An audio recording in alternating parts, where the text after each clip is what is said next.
Hello and welcome to the Plain English Finance Podcast. I'm Seese, and I'm going to be asking Tré some questions. Okay, so Cease got really upset. I was Cease was so done with the boring topics that she wanted to do one, so I said, fine, you do one. So I don't know what we're doing. What are we doing? So I just got a little list of questions, and it's going to be a quick episode. We're just going to do kind of another get to know me sort of thing, even though I know people can listen to episodes 1 or 2 to get to know more about you, but those are more professional. Like, this will still be relatively professional, but more casual conversation. I'm wondering what you're gonna ask. Okay. Let's get into it. Okay, what's a financial myth you hear all the time that makes you cringe, want to correct somebody, scream internally, all of the above? Oh man, I would say like the most annoying one. I already have one in mind. I have lots. I can't do it. Is really one that bugs me a lot. It's like I innately feel like humans are capable of some incredible things, and investing and managing your money well isn't even on that list. We can do so much more than that. That it's relatively simple. Everybody can do it better. Yeah. Like can manage their finances well. It just takes a little bit of effort, a little bit of learning, and everybody's capable of doing it. And for the people that think that way, I can guarantee no matter who you are, there's somebody living on less than you are right now, spending less and probably happier. So excuses like that just, yeah, it's just like, it's a privilege and a luxury to be able to make excuses like that. So quit it and just do what you got to do to. You already know the type of people that will come, and I'll be interviewing them to decide, like, are we going to work together, whatever. And it's the type of people that will come up with 100 excuses as to why they can't do something. And then I'll sit down with somebody else that will come up with 100 reasons why they can do it and they can change. And it's just like that. The person that is willing to adjust and change, that's the person that I'm willing to help more than anything else. Because part of me being part of a credit union is that I don't have really high limits. Like if I was with another firm, I have the skill set that I could have really high limits and just work with people over, $1.5 million, and I could definitely do that. But part of me wanting to be with a credit union is that I don't have to do that and can help lots of different types of people. There's even some people that I won't take on as clients, but I'll still give them a few hours of my time or whatever because I want to help. But I'm only willing to help people that are willing to help themselves. Yeah. So. I feel like that's something people don't know actually about you that we've talked about a few times, is that your motivation to help people is super high, and you will like go far as long as they're doing what they need to be doing. Yeah. If they're coming to you and being, oh, what about this obstacle? What about this obstacle? Or I can't because of this, that.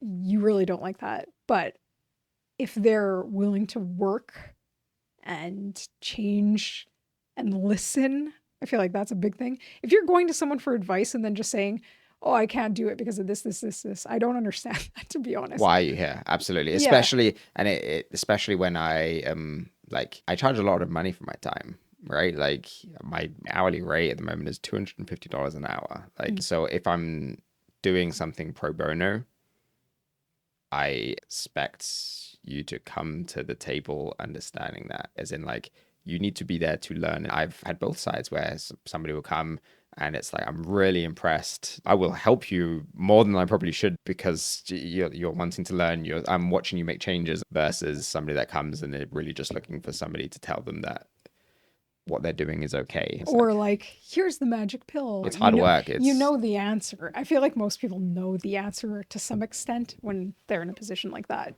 Yeah. So, okay, that makes sense.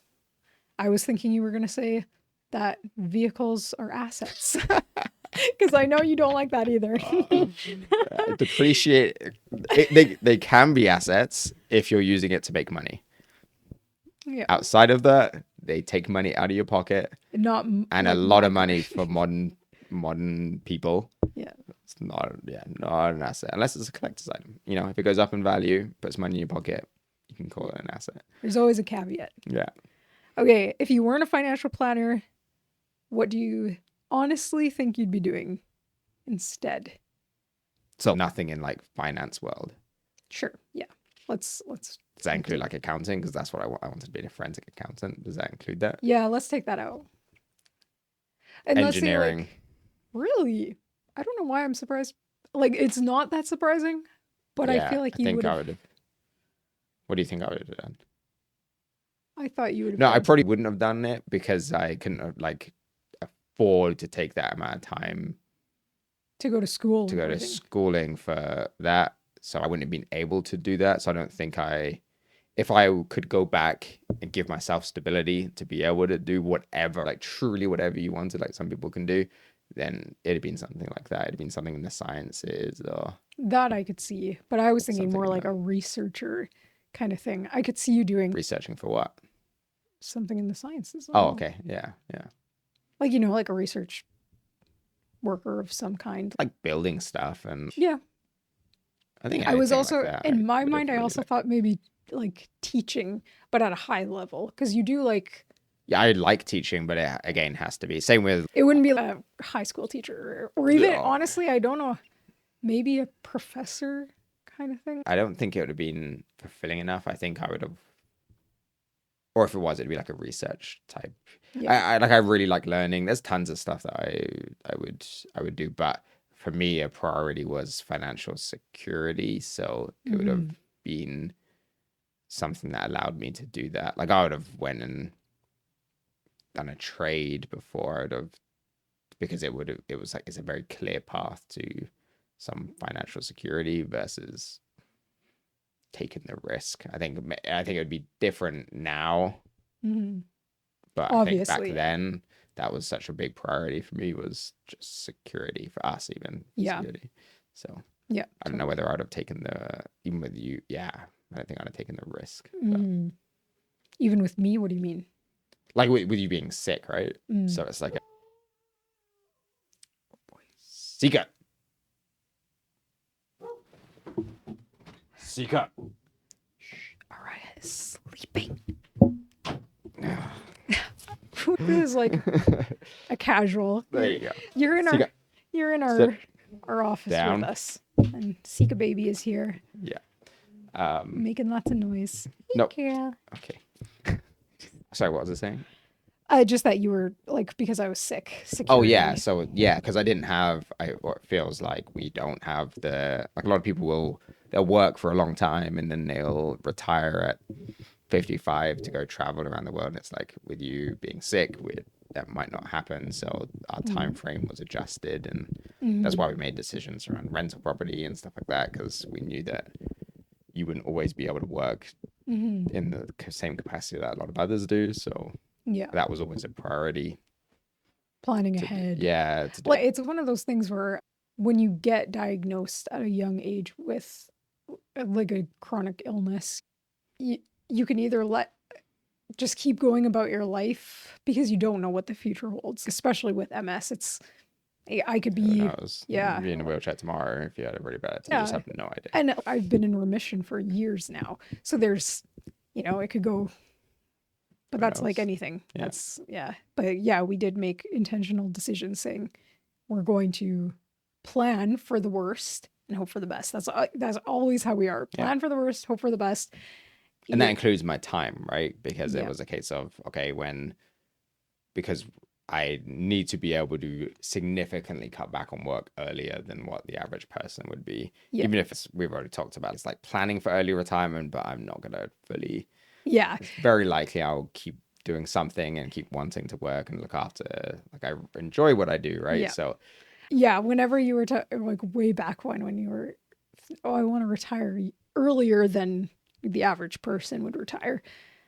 And I was always like, no, you don't. yeah. Like, you love, like, I cannot see a world where you're a content retiree. No. To be honest, like, you always make fun of your teacher clients that go back and do like subbing or Yeah, because when take you build contracts. a skill set and you still have stuff to give and you enjoy what you do, Oh yeah, totally. I totally get that. yeah, Yeah. I think it's more so for guys. Unfortunately, what I see a lot is if guys stop to nothing, a lot of them, Deteriorate. yeah, Yeah. surprisingly quickly, and it's I don't know exactly what it is, but You got to keep your mind active. yeah, But I think the difference is between women and men is that a lot of times women have their grandchildren now or like their and that is so fulfilling to a woman to be able to nurture and do all those things. mhm. Like it's just more they're more naturally inclined to feel fulfillment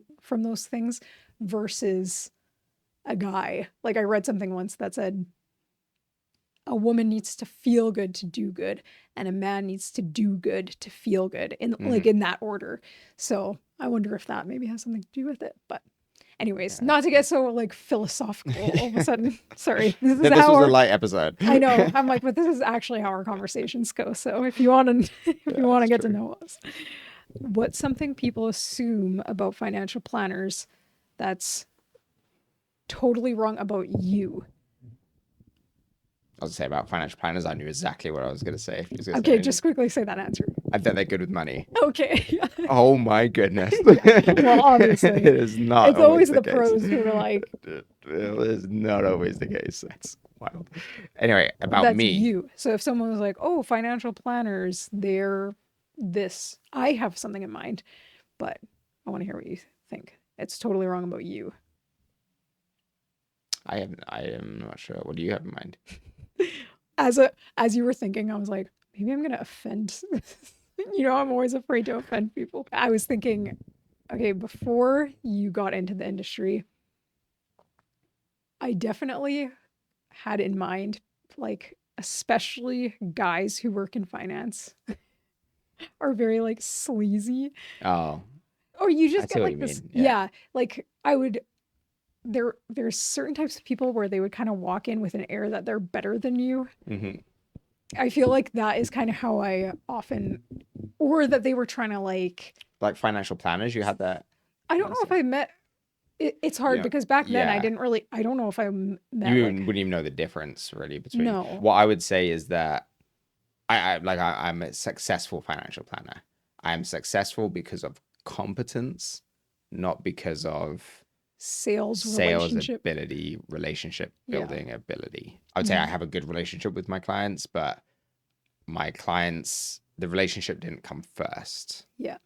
Competence came first. And I Yeah. think that a lot of even really big books of business and stuff like that, a lot of it is the people that were good at selling somebody on the fact that they could beat the market or whatever it was, and they were really good at sales. And I am not at all. Yeah. Well, to be fair, like I get what you're saying. I feel like there's two types of people. People who again, I mean no offense. People who are easier to sell to and people who hate being sold to. It's like they want to make the decision with the information. Those are your people. They want to be able to make the decision with the information. And Yeah. then there's people who can get talked into things and convinced and Hmm. like yeah, a book I was reading, I can't remember the name of course, but there was the whole premise is basically like there's these automatic things that humans do. I think I told you about the reciprocity. Oh yeah, yeah. That they use in marketing or whatever. Yeah. So, like, I give you something, and now you have this, Feel like, indebted. Yeah. yes, you have this feeling of obligation that you now owe me something. So, like, those things, if you're aware of it, it's, if somebody tries to do it to you, it feels so gross. But then some people are very susceptible to it. So, yeah. Anyways, I think also it changed for me when I became better and I no longer am selling. I don't sell investments, or I don't try to convince people to invest a certain way. I'm almost like, we've talked about this. This is kind of weird to say, but it's like you're paying for me, you. yeah, Yeah. right. And it's like I am very confident in what I charge. If anything, I undercharge compared to like, I don't think I undercharge, but compared to what other people are charging, I undercharge because I know they're not even doing the work. It's like this hard It's like you're balance paying to how have. much for nothing? Yeah. So I would say, but and then at the same time, with smaller amounts of assets, I know I'm very expensive, right? It's just the way that I figure out my costs and everything. But I would say your clients are you're paying for me, and I'm not the right person for everybody. Yeah. I just think that you do not have that. What's the word? It's like, Yeah, I know exactly what you're it's talking like about that because I knew them. sleazy, They're like, like some of the people that I even like when I first got into the industry that I was supposed to be learning from, and you are learning stuff, and then you realize, hold on, I want to be nothing like you. Like, are you kidding me? Why am I learning from you? And and then I you just go want to and meet say there were definitely people that you learned from in the a beginning who were ton. awesome. Yeah, Like absolutely. there, and that's Yeah. why it's like originally I had this very kind of a stereotype, but then as you've But grown in I your would career. say my planning ability compared to the individuals that I learned from, I surpassed them significantly Mhm, because my focus was very different than what mhm, they focused on, right? Like I have a mhm, very strict investment philosophy, which means I am not trying to find the next big stock. If mhm, that's what you're looking for, I am not your person. mhm. If you're looking for a systematic, consistent way to minimize taxes and be very tax efficient long term and build wealth, I'm your guy. Yeah. But if you're looking for the stockbroker type, I'm not your person. But now I'm at a point where I'm okay with that, right? Like Yeah. I'm absolutely okay with sitting across from an individual that would be like a big client with millions of dollars and saying, I don't think we're the right fit. Yeah. And that took time and maturity almost to get Yep. to that point. For sure. And like confidence, all those things like everybody has in their career as they Yeah, go through it, I think so. Yeah. Okay. What's a small money habit you think matters way more than people realize? Separating your income from your expenses. Mm, I am telling you, it is, if you can do that, everything else is easier. yeah. Like the ability to be content, because it's all tied together. It's like are not, if your spending is not dictated by your income, you have so much more freedom. The podcast that I did today, when I was talking to Matt, he said to me that he heard from somewhere else that the difference between what you need and what you want is misery. So Oh. the closer those two are aligned, the happier you're going to be. Mm, So no matter what income level you are, no matter what net worth you are. So if you're constantly wanting way more than you have and you're never content, you're going to be miserable no matter what you achieve financially. yeah. And that comes from separating your income from your expenses. If everybody learned that ability, everybody would naturally build more contentment. Everybody would naturally have significantly more resilient finances, which means that instead of having to worry about the appliances going or your car breaking down or whatever, like Mm, you can focus your energy on other things yep. because you don't have to worry about all of this. Imagine your life without stress of the mortgage being paid and all your bills covered because you got that. Think about how much more energy you could put towards something else. Yep. And that I think is so powerful for Mm-hmm. people to for, if I could say one thing for everybody to learn, it's that.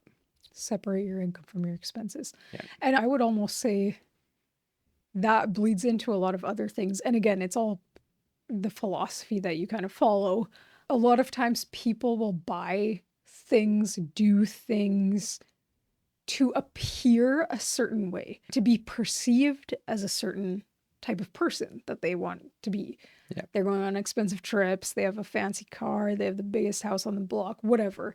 But people don't actually know what they want, what actually makes people happy. What do you want to be happy? And again, I think I've mentioned this before, but there's some guy who asks, "What is your rich life?" He's on Netflix Yeah. or something. Anyway, I think that's a good question though. You have to, and again, this is where you and I like are in a symbiotic sort of relationship in the sense of I'm really interested in psychology and behavior and those things. And it all is tied into everything, Yeah. very similarly to how money is tied into everything.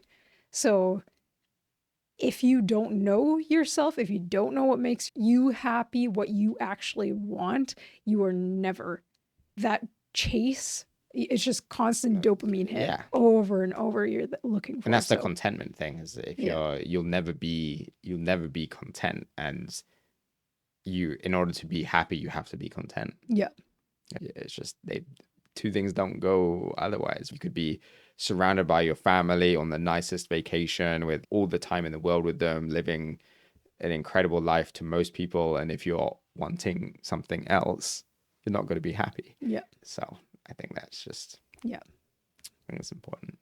Yeah. yep. Okay. What's one thing about you that has nothing to do with money that you wish more people knew? Nothing. Know nothing about me. You love sharing. I We're hate both sharing. we're both very open. Before we started this podcast, honestly, it probably took us so long to get there because we were both. Oh, people would know stuff about me. It's like why are we like that? I don't know what's wrong with us, but we're both very Well, I know private. why. I know why. I'm very private, so I use that as like my other reasons as an excuse. But part of my reasons that I don't share a ton on social media and stuff like that is because of comparison. I think social media is one of the biggest contributors to the lack of contentment in the world that we've ever seen. Because we used to talk about compare yourself to the Joneses. Yeah. It's no longer that case. You're comparing yourself to the best of everybody's life without seeing any of the negatives. Like it is, I'm telling you, it is bad. Yeah. And I think for people that aren't very aware about it, like it impacts me. I can't imagine how it would impact people that aren't very aware of it. Yeah. Because I'd see it as well. And I'm like, there's definitely been periods of time where I'm thinking to myself, man, well, maybe I should buy the nicer car and increase lifestyle to X amount. And you're like, I know full well it's not going to make me happy, but then I see other people doing it, and I'm like, well, like maybe I would like that, and I'm like, yeah, I would like that, Yeah. and that's me knowing it and like being So this being my in job it. and being like, so Yeah. the impact that it has on people that aren't aware, I can't even. So yeah, sorry, that's part of the reason that I don't like it, but that more people know.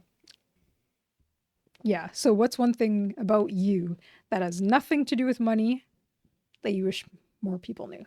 I'm actually really nice. I'm not nicer than I might. So I think everybody needs somebody that was willing to tell them the truth, no matter what. Mm-hmm. And I think a lot of people lack that person. And I'm often that person. Yeah. Where like, even our friends are like, if you want somebody to blow smoke, don't ask Tré. Like there's definitely been times where somebody's walked out of the room, asked, "Do I look great?" and then be like, "I don't want to hear from Tré." So Don't answer the question. Don't answer that because Yeah. like Imagine living with that. I will tell you both ways though, right? Like I'm not gonna, and I get it. I know some people just want to be that, but but it isn't out of, it tends to be if I am that person, it's because I care about you, right? It's a kindness, actually. Yeah. I think people take things personally, but yeah, that is something about you that I don't think people maybe understand, or There's lots of people that do. there's lots of people that do. Yep, I would say the same. I would say it's rarer, and a lot of people prioritize other people's emotions over that, and for better good or bad, I don't. Yeah. But I'm also, the same applies to me as well, right? Like if like the whole toilet paper on your pants thing, like it's like I'm never going to be the person to see that and not tell you. Yeah. Because if roles were reversed and I found out that I had done that and I walked past you onto a stage in front of 1,000 people, and that was, I would be really hurt that you let me do that. Yeah. So I am very much determined not to be that person that lets somebody do that. I just You feel want like people to be the best version of Yeah, or do right? whatever they're trying to do in the way that. And because I'm very non-judgmental myself, despite what people think, because I definitely get people feel a sense of shame often, especially when it comes to finances, right? Because that's what I do. But I'm very non-judgmental. I'm Yeah. just very you make decisions, understand the consequences, and if you're okay with the consequences, make the decision. But you should understand these are the consequences that are most likely. You can't then come to me and complain that the consequences that were the most likely consequences happened, because that was what was expected. But I would say that, yeah, I am, and you would attest to that. I think a lot of people, Yeah. even when we get like when we first got married and everything, I think maybe because you was known as like the nice one. Yeah, we have We're this like, conversation how still. did they end up I do together? wonder. I love to think about like our perception, if that makes Yeah, sense, how people perceive us as a couple, or yeah, because especially in our early years, because obviously we're young and less mature. But I was very much so more people pleasing. I was always holding back the truth because I was afraid to offend people, which I always am like, oh, I mean no offense in the podcast. So if you've been following, you're like, yep. But then, and you were a lot way more. too much for sure. You were more like, you were more, I just want to say, like, I guess just blunt. Still the same motivation. The motivation did not change, but your Yeah. delivery has become a lot more eloquent. And I would say that I was also very protective of you, right? So it was like something that I knew would bug you, I wouldn't let slide, but you would have, but I wouldn't. But now there's somebody that speaks up for you. Give me an Does that make example. sense? No, I can't really give an example without. I'll tell you off podcast. Awkward. Just kidding. Someone Because I we can think know. of some. Yeah. I But, no, I'm just trying to think. So if something's like, yeah, you like, knew something would bug me, yeah, but I'm like, oh, it's fine. yeah. You'd be like, no, no, no, we're not doing that or I, whatever. yeah, yeah. Yeah, I know. Gross. I'm getting grossed out that I've like shared. I'm sharing. I don't know There's why probably that's. lots of other people that feel the same way. Yeah, and you know what? That's something that I've definitely worked on. Like again, that was in our early years. I feel like I've gotten a lot better. Yes, for You've gotten a sure. lot better. We've really like grown together. Okay, so that's pretty much all the questions. Really quick speed round. Are you an early bird or a late night thinker? I'm a thinker. Fair enough. What I don't know what I type of question is expected. that? Honestly, I asked chat for some other questions and it was like, do a speed round. And I was just starting That to was the read way it them and I was started. like, actually, I might skip over some of these and then that one. And I was like, so But that did not go how many times as do you come planned. to me and like I'm in my own world thinking about a problem or something like that? All of the time. So, All of the time. Most of our conversations start with me saying, what are you thinking about? Like an annoying wife. yeah, it's just like, But I'm genuinely wondering. I'm not saying it in any kind of way. It's because I can see you, like the cogs are turning, and yeah, I'm like, I'm "What having a are full you?" blown conversation in my head. Oh yeah. Sometimes he's With arm gesturing, gestures, isn't it? Yeah. and people will think I'm joking. He actually does Yeah. that. Yeah. Okay, one more. Coffee or tea? Coffee now. Wow. Really? Wow. Who are Man, you? I know. My British ancestors that don't really exist would. Roll over in their Well, graves. yeah. You still do drink tea, but Yeah. I often I make it drink. for you now. Yeah, and I Actually, drink coffee like every day. yeah. Joys of children. We need the caffeine. Yep. Yeah. All right, that's it. That's Okay, it. So yeah. that's all I got. Hopefully, you guys Alrighty. enjoyed that little. We gotta mix things up. This is my contribution to the podcast. I'm like, oh, another. I'm sure people are much happier with this than some of the other topics. I feel like some of the other topics, if it doesn't apply to you, you're like who really cares? Yeah, that's what I mean. And some of them I feel like I'm covering just so there is some type of material out there, but I'm so cognizant of the fact that it like some of the concepts I might not even be the best explainer of them, but it's like I don't need to get bogged down with, because remember this whole podcast is about decision making. So it's like, what do you actually do with the information versus knowing all the ins and the outs? So I try to keep it to this is why it's happening, and this is the theoretical reasons, and Yeah. this is what it's trying to accomplish. Yeah. Hopefully it helps. Yep. Totally. Yep. Okay. Okay. Anyway. That's it. So I don't know what the next episode is, but it's probably something financial. So we will talk about that later. We'll see you in the next one. Sounds good. Bye. Bye. Thanks for listening to this episode of the Plain English Finance Podcast. Tré Bynoe, Certified Financial Planner, Chartered Investment Manager, is a financial planner with TC Wealth Management and Aviso Wealth. You should always consult with your financial, legal, and tax advisors before making changes. This podcast is provided as a general source of information and should not be considered personal investment advice or solicitation to buy or sell any securities. The views expressed are those of the individual and are not necessarily those of Aviso Financial Inc. Mutual funds and other securities are offered through Aviso Wealth, a division of Aviso Financial Inc.